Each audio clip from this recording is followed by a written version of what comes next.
ভালোবাসার কিছু কিছু রূপ আছে যা কোনো ভাষা দিয়ে প্রকাশ করা যায় না, এমনকি সেটা প্রকাশ করার জন্য সেই ভাষারও সৃষ্টি হয় না। তেমনই একটা ভালোবাসার রূপ আপনাদের সঙ্গে শেয়ার করব। হ্যালো এভরিওয়ান, আসসালামু আলাইকুম। আশা করি সবাই অনেক ভালো আছেন, সুস্থ আছেন। আর এই যে চলছে কি মধুমাস, মধুমাসের মধুফল। আশা করি সবাই ছোটোখাটো অল্প বেশি খাওয়া হয়ে গেছে। তো আমারও সেই মধুমাসের মধুফল প্রিয় মানুষটির হাতে পাঠানো খাওয়ার আয়োজন চলছে। অনেক যত্ন করে, অনেক ভালোবেসে এই জিনিসগুলো কেউ একজন আমার জন্য পাঠিয়েছে।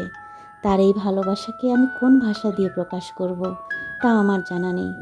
যদিও এই ভালোবাসাগুলো প্রত্যেকেরই মা বাবা পাঠায়, তবে সেই সৌভাগ্যটুকু আমার নেই। কারণ আমার মা মারা গেছে প্রায় 10-11 বছর হয়ে গেল। তবে আল্লাহ পাকের এত দয়া, এত রহমত, এত ভালোবাসা যে সেই ভালোবাসার কমতি কখনোই রাখেনি। কোনো না কোনো উসিলায়, কোনো না কোনো মাধ্যমে মালিক সেটা দিয়েই দিয়েছেন। তাই সকলের উচিত আলহামদুলিল্লাহ সেই মহান সৃষ্টিকর্তার শুকরিয়া করার। আমি সব সময় সেই দয়াময়ের শুকরিয়া করি, কারণ তিনি আমাকে অনেক ভালো রেখেছেন, সুস্থ রেখেছেন। আপনারা সবাই সুস্থ থাকবেন। আল্লাহ হাফেজ।